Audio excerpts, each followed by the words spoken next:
Netizen, selamat datang di Bluecast Budi Luhur Podcast.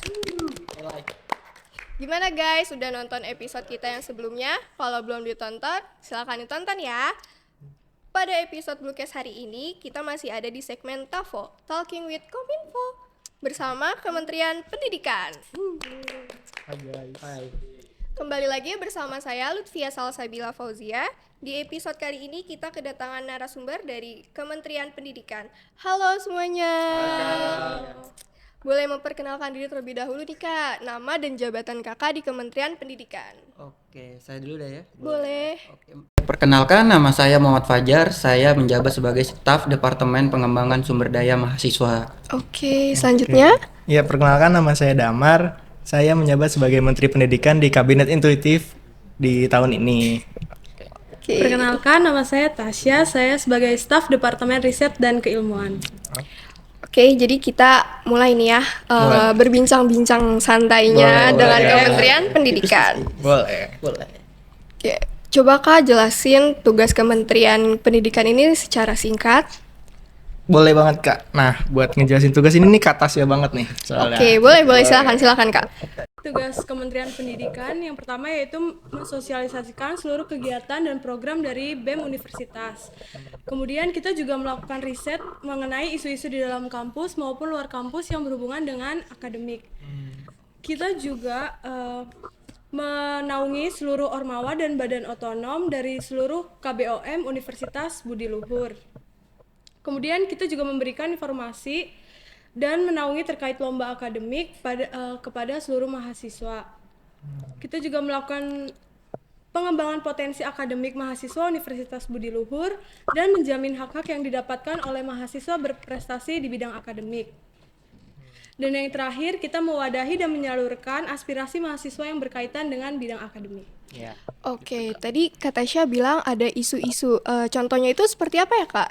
Nah, isu-isu yang beredar nih banyak, Kak. Oh, contohnya. coba dong di-spill. Contohnya nih, kita misalkan ada isu tentang pendidikan yang kurang bagus lah, misalkan ada kayak yang telat mengajar atau yang tidak sesuai dengan kurikulum, itu bisa banget ke kita kayak gitu. Dan fasilitas juga bisa banget. Kayak gitu sih, Kak. Jadi menerima ya. Betul Betul.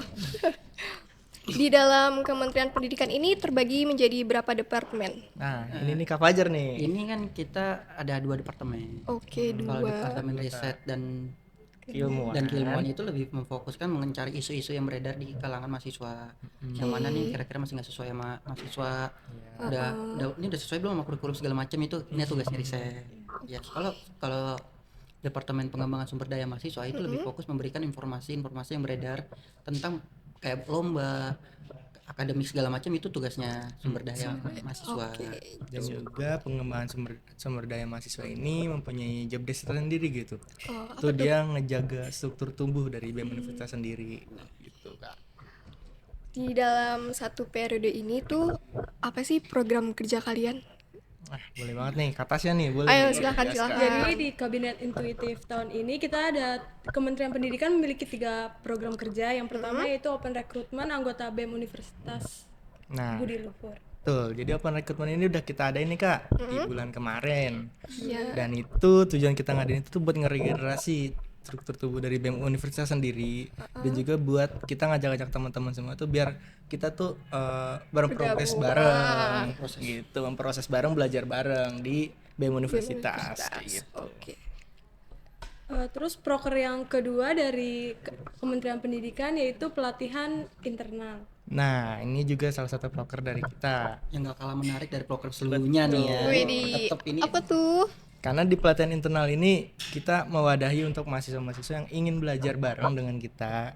Misalkan mereka ada kesulitan di bagian akademik maupun non akademik. Jadi itu di situ nanti kita ngebikin kayak course, workshop kayak gitu, ataupun kita bikin seminar, ataupun kita bakal belajar keluar kampus gitu-gitu, Kak. Oke, jadi nggak hanya di dalam kampus ya Betul, Kak? kita bisa Oke. keluar gitu. Jalan-jalan sambil belajar. Betul. Oke. Hashtagnya apa, Kak Fajar? Jalan-jalan sambil belajar. Jangan sambil belajar. Bener. Iya. Betul. Nih, Terus, lanjut ya. oh iya, ada satu lagi. Oke, Ada oke, lagi. oke. proker terakhir dari Kementerian Pendidikan yaitu website BEM Universitas. Nah, Ih, keren proker banget. yang terakhir nih Kak. Terakhir banget Kita ini. sebagai kampus Universitas Budi Luhur gitu ya, kampus yang terkenal emang dengan IT-nya pada zaman dahulu kan. Nah, kita ingin gitu BEM Universitas punya website sendiri. Nah, makanya itu kita mau bikin di tahun ini website yang emang merepresentasikan untuk BEM Universitas sendiri. Jadi bisa sebagai sarana promosi, sarana juga bisa jadi database juga dari Database, kita. iya, benar. Kayak gitu sih Kak. Oke, keren banget ya guys. Keren banget. Menarik. Tepuk tangan dulu dong. Kan Ada nggak sih keinginan atau harapan kalian sebelumnya mengenai pendidikan di kampus kita ini yang belum terrealisasikan gitu? Kalau ada itu apa aja gitu? Gimana bentuknya misalnya atau dari akademik pengajaran, fasilitas kampus atau hal-hal lainnya? Bisa dijelaskan mungkin?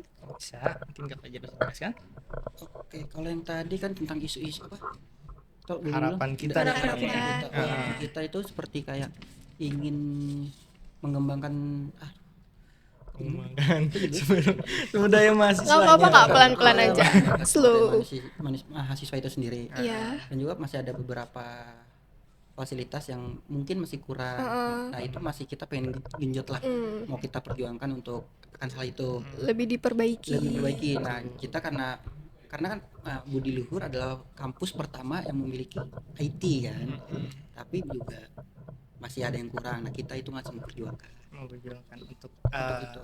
sarana pembantu belajar kita lah. Belajar. Ya lab kayak gitu-gitu. Benar. Dan juga harapan paling besar kita adalah kita menaikkan akreditasi kampus sendiri gitu. Iya. Yang sebagaimana kita tahu kan kita masih IB ya. Nah, semoga di tahun ini dengan gebrakan cara yang entah nanti gimana kita bisa jalankan, bisa jadi akreditasi kita naik ke A. Gitu. Kita aminin nih. Amin. Semoga terrealisasikan. Apa lagi Kak? Yang terakhir nih, kasih tahu dong hal paling nggak enakin yang kalian jalanin. Misalnya kayak pengajuan kalian ke orang-orang kampus itu ditolak ataupun apa ya nggak di ACC gitu loh. Hal yang paling gak enakin ya? Kalau sesuatu hal setiap perjalanan kan pasti ada yang nggak enak ya. Jadi ya Betul. kalau yang nggak enak untuk apa kita tampilkan di ranah publik segala macam. Cukup orang lain melihat kita senangnya saja. Masalah nggak enak itu kita keep sendiri. Iya. Jadi maksudnya ini kalau hal nggak enakin tuh kita belum bisa untuk ngasih Iya. tahunya karena kita perlu ngeriset juga Meriset ulang. takutnya yang hal nggak enak ini bakal jadi hoax, bakal jadi isu yang nggak benar yang nanti tersebar kan malah nanti merugikan semuanya ya. Nah, karena itu sih. Menimbulkan masalah baru ya jadinya. Betul. Kalau baik makanya kita keep dulu itu. Betul Kak, kira-kira seperti itu. Oke. Yes. Seru banget ya guys berbincang dengan Kementerian Pendidikan ini. Iya dong, pasti. Sangat menguras otak ya. Sangat sekali. Semoga apa yang diharapkan terwujud dan terrealisasikan. Amin. Kita berdoa sama-sama. Amin. Oke, gak kerasa nih udah ngobrol cukup banyak mengenai Kementerian Pendidikan. Blutizen, terima kasih banyak untuk menyempatkan waktu untuk mendengarkan podcast kami. Dan terima kasih banyak untuk Kak Fajar, Kak Damar, dan Kak Tasya yang sudah bersedia hadir dalam episode TAFO, Talking with Kominfo. Nantikan episode Bluecast selanjutnya di platform kami. Dah. See you. Wait,